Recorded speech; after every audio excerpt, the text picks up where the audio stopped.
Good morning, Nigeria. Good morning, world. Thank you for joining us again on Western Spring Television. This is Morning Spring.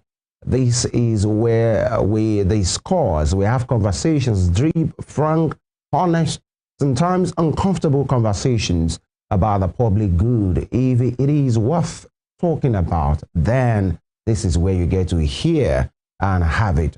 Firstly, Femi Ojo is my name, and we are back here. I am back here, to let you know, to intimate you, to inform you about what is going on. On the program, we look at, the headlines from our major dailies. Now, the other side of that, we then get to talk about issues. It has been, a very busy weekend, especially last week. But then, before we do all of that, drum roll, as they say, introducing, I don't know if I should say she's a new member of the team. She's not really a new member of the team, but then in substantive capacity, Temitope Ajijololuwa. Hola. Good morning, Femi. How are you doing? Very well. How was your weekend? Quite busy, but it was worth it. It was, indeed. How was yours too? It was fine. Yeah, and I'm excited that you are here. Why? That you are here. Well, I'm excited too. It's good to see you again and to be here. Dear viewer, thank you for always keeping faith with us right here on Morning Spring and Western Spring Television. My name is Temitope Ajijololuwa, saying good morning. And yes, I am happy to be back here. You see. Well, let's do this. As I said earlier, the newspaper segment is the first point of call, where we look at different headlines from our major dailies, and of course, to get informed, updated about happenings in your local surrounding, in the subnationals, even at the national level. Sometimes, issues happening beyond the shores of this nation. Last week, it was about Mr. Trump, his alleged threat of invasion of Nigeria. Not really like I'm coming to Nigeria to come and destabilize things.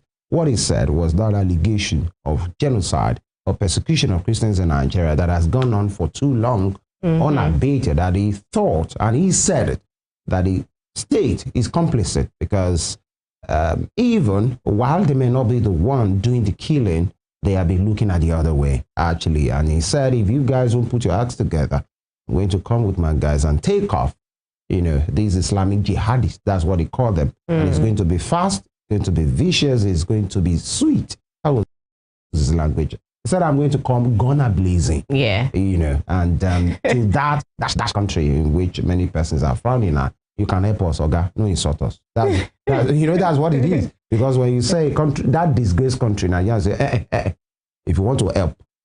Don't call us names. And everybody was campering all over the place. And it was quite an awkwardly interesting moment to see. Almost all cabinet members became like vuvuzela, shouting, talking, and that was last week.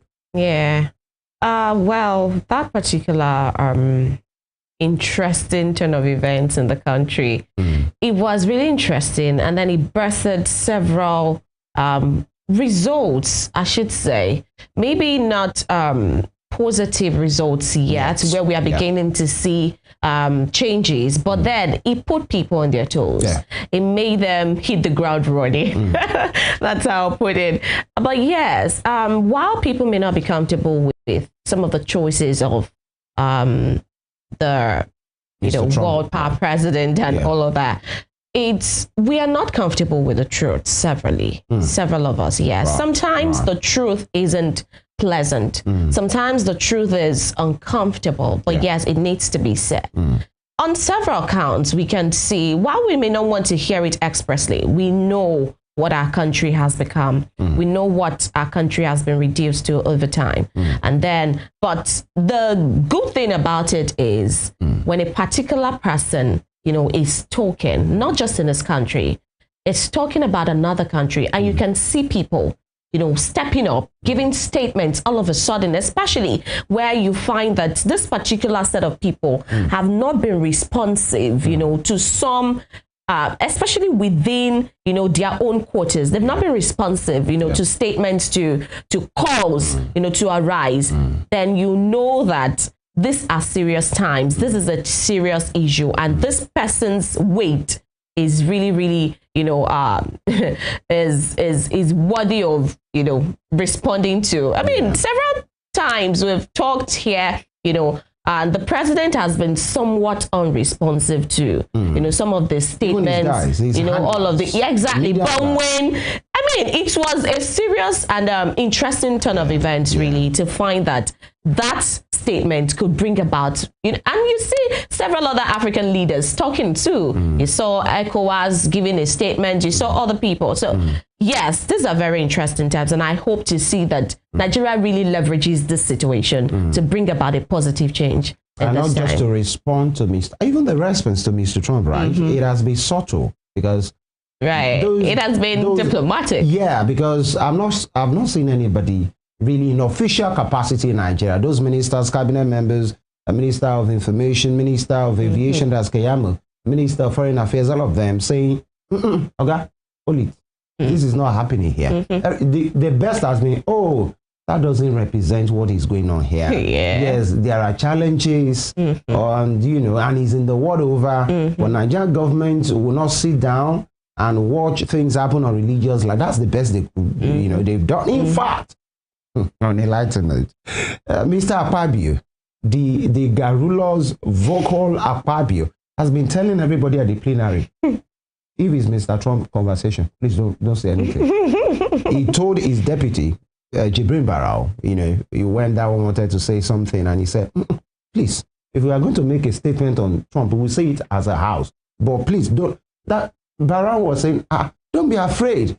Say something, you're a Nigerian, say, drop this matter. The following day, the two ministerial screening, the nominee screening happened at the plenary. And he told all of them, all the questions we are going to ask you here, please answer.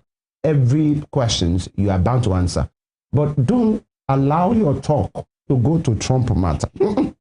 And managers are saying, Akpabio, that could talk on anything and everything. He's quite a witty and humorous person, but at this time he said, I beg you, this is where we are right now. And even Mr. President, what he was saying is, we will rise to the occasion, we will defeat terror. This doesn't represent us, and all of a sudden it's quite obvious now the way they have made it to put that Mr. President cannot allow that. His wife is a Christian, a senior pastor, his children are mostly Christians, and all of those narratives to make it look like he can't, be a part of people supervising genocide against Christians. But the thing is this, which I think stands out for me. Complacency can mean complicity. And I think that's the basic truth for so many Nigerians. The fact that you are complacent in taking action, you're always looking at the other way. All of a sudden, what has Mr. Trump said that many Nigerians have not said before? If this has come from Peter Obi, do you know what will have happened? It will have been shrugged off, you are unpatriotic. You want to destroy Nigeria. This thing. If it has come from Rabbi Musa Kwakwanso, some will say, it's for political reasons. If it has come from Atiku Abubakar, Atiku, you too, then they begin to dig deep from the day that they gave birth to Atiku, and they will say, he's not even, it wasn't, he was born in Cameroon. We help you by bringing you to Nigeria. If it has come from the opposition, even if it has come within the APC, there is a way the person could have been suspended. I say, you want to destroy the government of the day. Now, if it has come from our ECOWAS brothers, you'll have say, even you. You. That's the way they will do that. You.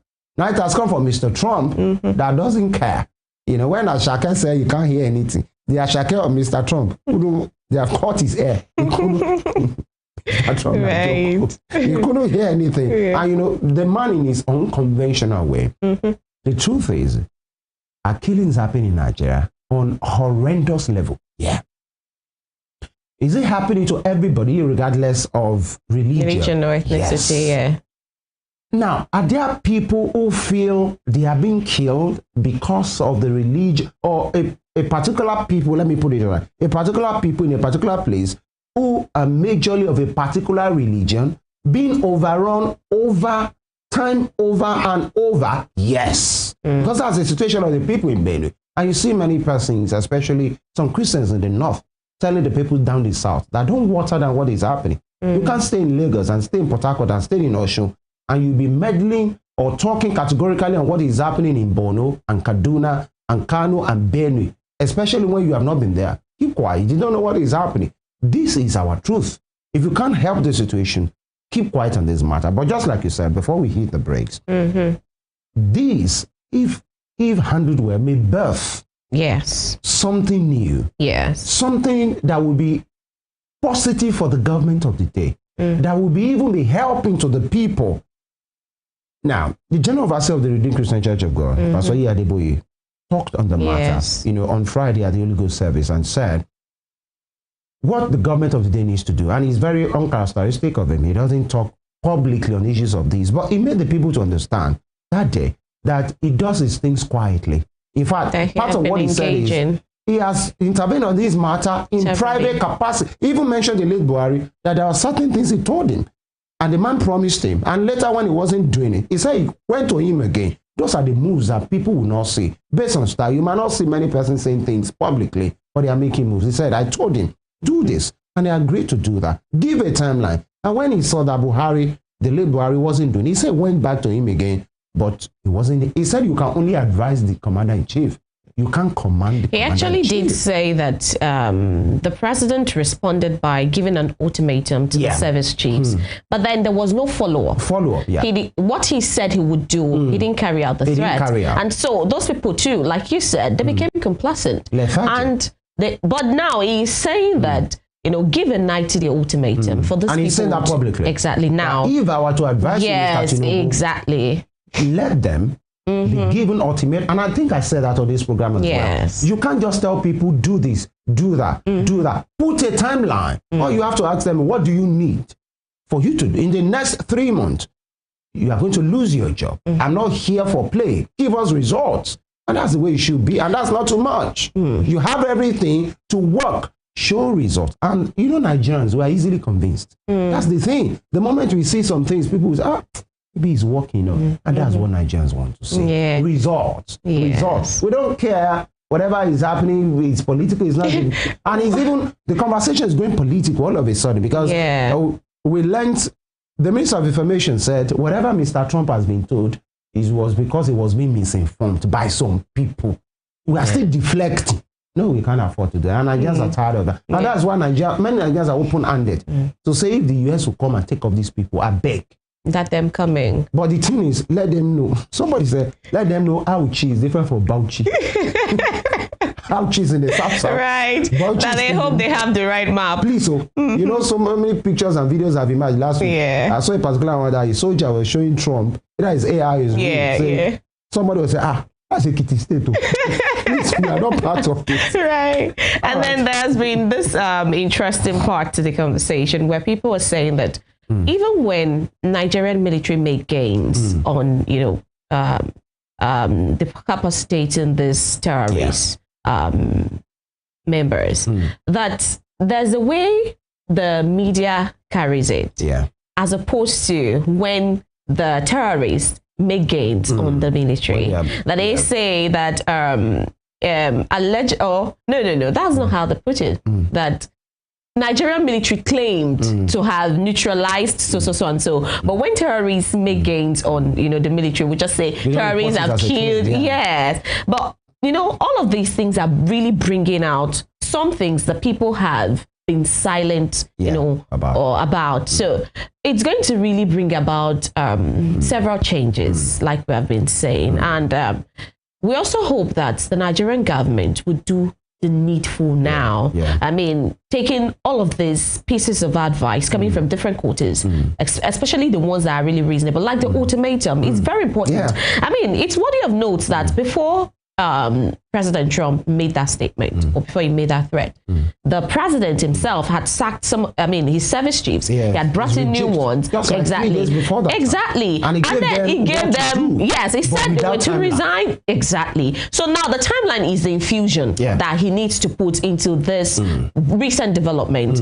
And then if followed up truly and wholly, we will have something And I think the way, nobody should gaslight the media. That's one thing. Nobody should put the blame, because the media is always the fall guy. And because there's no transparency. And that's where I'm hitting. Because do you know how many Shekau was killed? I mean, how many times Shekau was killed? Exactly.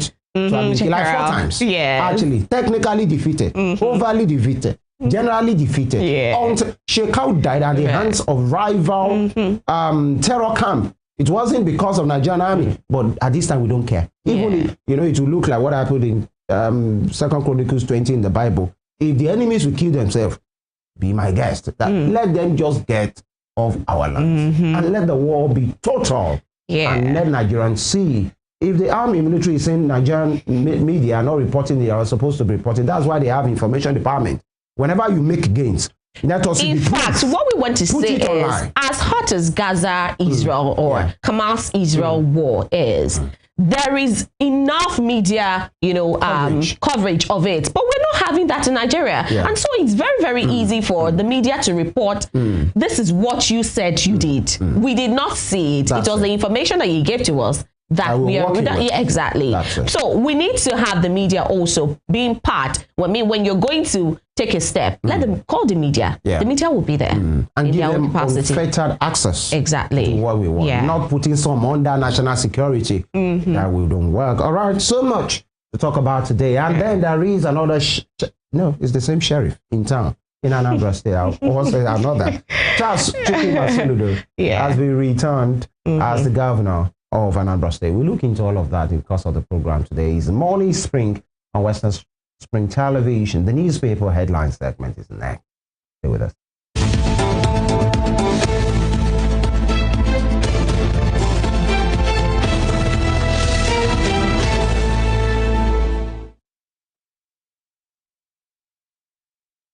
All right, let's start from the Daily Sun. The Daily Sun is our first point of call for today. Big bold headline, and I think many Nigerians can resonate. This resonates with so many persons. Daily Sun: house rent hike, agony spreads. House rent hike, agony spreads, and I think many Nigerians say that is it. It is happening, and you will think it's just Lagos and Abuja and Port Harcourt before. And there are riders to that. Worsening citizens' economic woes. Worsening citizens' economic woes. A 90% hike reported in Lagos, Enugu, and others. Someone will say, have you come to Osogbo? All right, where the actual rent, there is this rent issue. Many layers to it, actually, because that is the exorbitant rent issue. Then there is those personnel around the rentage, actually, the agents, the menace of house agency. Agents, actually, that's it. Because rent is 400. By the time they bring what they call total package, it will be it will be almost like 900,000. And then you are wondering, but in Lagos, give it to them, because that rent might be 400. I don't even know anywhere you get 400,000, kind of, depending on the facility.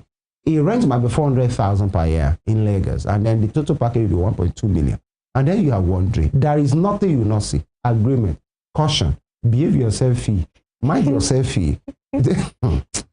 It's really terrible. And this is one of the things that will predispose people, to think about things that they would not ordinarily think about, because they need to measure up. I'm talking of corruption and crime. House rent hike, agony spreads. Worsening citizens' economic woes. 90% hike reported in Lagos, Enugu, and others. And of course, below that, Governor Chukwuma Soludo with supporters after being declared the winner of last weekend Anambra governorship election. That's the man there in the red, bowler hat. All right. Tinubu Nwifuru Abga congratulates Soludo on re-election. APC candidate Ukachukwu grumbles Interesting use of word here.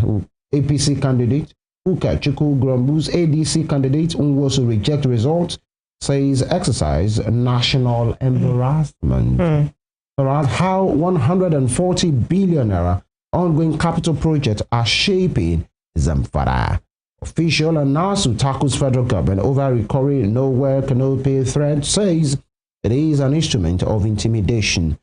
And next, Saudi banned wanted drug lord arrested as NDLEA raids Kolo's lab in Lagos. Kolo's lab.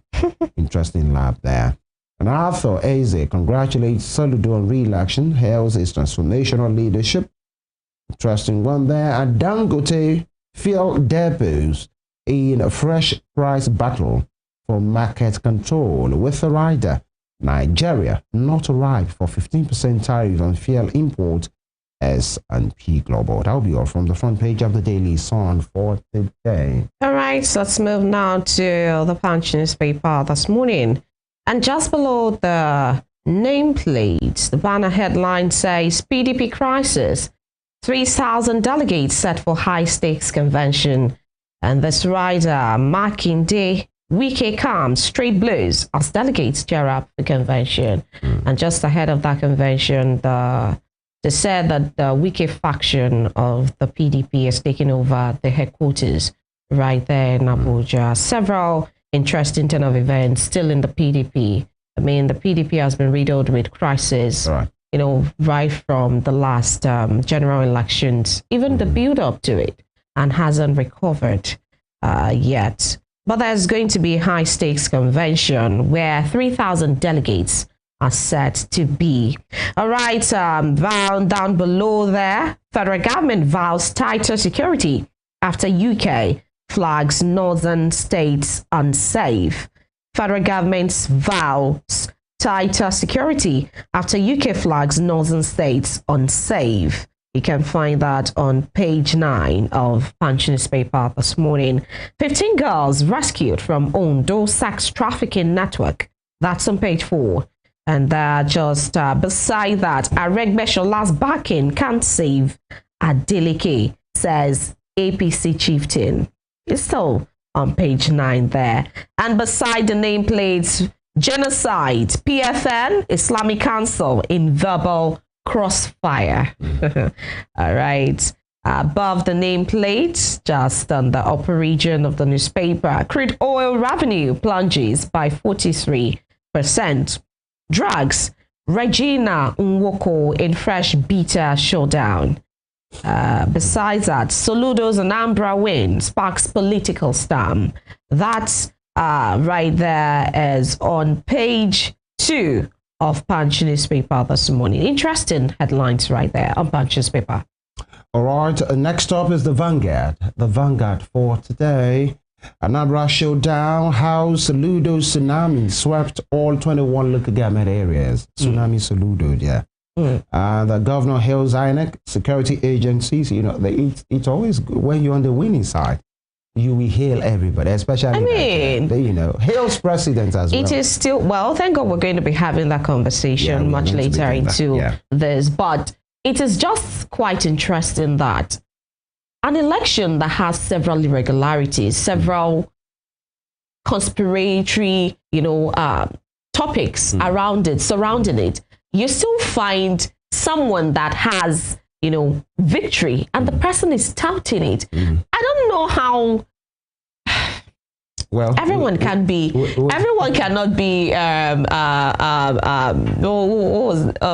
former president Musa Yar'Adua, who actually alluded to the fact that the election that brought him in was very, very flawed. Yeah. But then, we have enough time for that today. Polls records best turnout in 20 years, and candidates, stakeholders feat government. Winners and losers. Serap wants sponsors of vote buying probed, prosecuted, and Anambra Rec dismisses claims of vote buying. Really, when the Rec is saying no vote buying here, and people are saying I remember the election was in Ekiti, where somebody, a voter was saying we collected money. I mean, the woman, very excitedly, without any oaths, bad was saying, we collect. These people are sharing this one. And the REC is saying no vote buying. I think that's quite audacious of the REC to say no vote buying. Because the question is, now you say, did you buy or did you sell? People are saying it happened. You are saying no. It's a different thing to say, maybe it wasn't that prominent. And for you to say it never happened. Really? All right.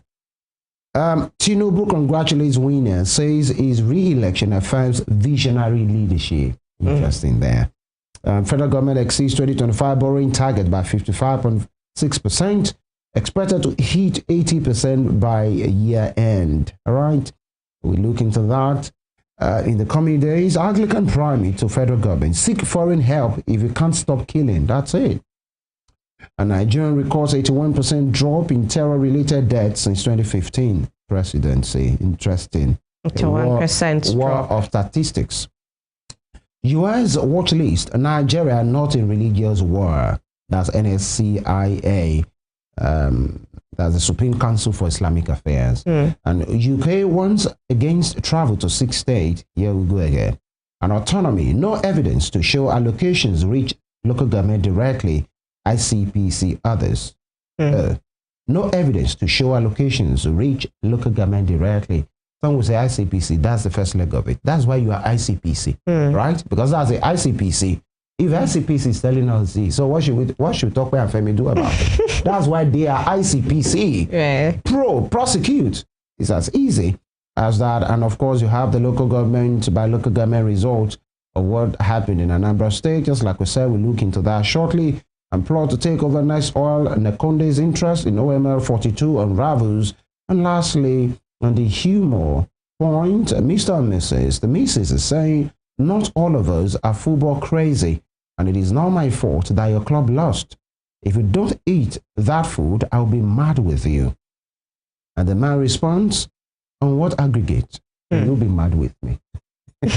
All right, for crazy football lovers, in the past I've seen when people's football club loses and then you see them, gloomy, and you see some of them rejecting food because they are sad. Oh, as well. That'll be all from the Vanguard newspaper. All right, going to the paper I love so much right here because of updates. Right here, Daily Trust says, genocide claim, federal government silent on Amukmito's legal brief. This writer, we're not aware, says Senate. I mean, there have been interesting ton of events, updates coming up about Amukmito and some of his statements, in the past, coming there. Daily Trust has it saying, genocide claim, federal government silent on Amukmito's legal brief. We're not aware, says Senate. All right, that's there. And below that, Anambra Labour Party ADC candidates reject result as Soludo re-elected. Labour Party ADC candidates reject result as Soludo re-elected. And right here, Trump threats stock market's loss hits 2.8 trillion naira. That's as a result of his threat, the stock market has plunged, and has lost 2.8 trillion naira. Protest in Kogi community over bandits attack. Still talking about insecurity right there. All right, just below that, okay, those are commercials. And this particular headlines, we have them on Daily Trust newspaper this morning. All right, and next up is The Nation, the newspaper. The Nation for today. My victory means elections getting better, says Soludo. For a winner, that is not you will say. Around there about people, when something happens like this and you're talking because we're excited, people say your mouth is it's slippery like that of the okra. Because that's an excited man right there. That's why the others are grumbling. One I said is a national embarrassment and all of those things. My victory means elections getting better, says Soludo. And from Tinubu is re-election testament to visionary leadership. Governors held deserved victory. All right. everybody will be waxing lyrical at this time. And just above that, Senator Nwoko, actress wife, Regina marital crisis gets messier, and so many things. In fact, the social media has been agog for the story of Senator Nwoko and Regina Nwoko, at least as it stands. And federal government released 1 trillion naira real estate funding on NGX. How to attain multi-billionaire economy by Bakuba. And on the sports scene, World Cup player of Eagles Rabat camp bubbles. This weekend is the showdown. And Bottom Street PDP crisis throws Ekiti governorship primary won by Oluyede into storm. And just above that, there's a picture of the captain of Edo Volleyball on this 15-16 boys and girls team, Emuim a Sophia, having a picture with the governor there, Monday Okpebolo. All right, so that'll be all from the newspaper headline segment. For today, I'm sure you have been served. Right now, we take a break. And when we come back,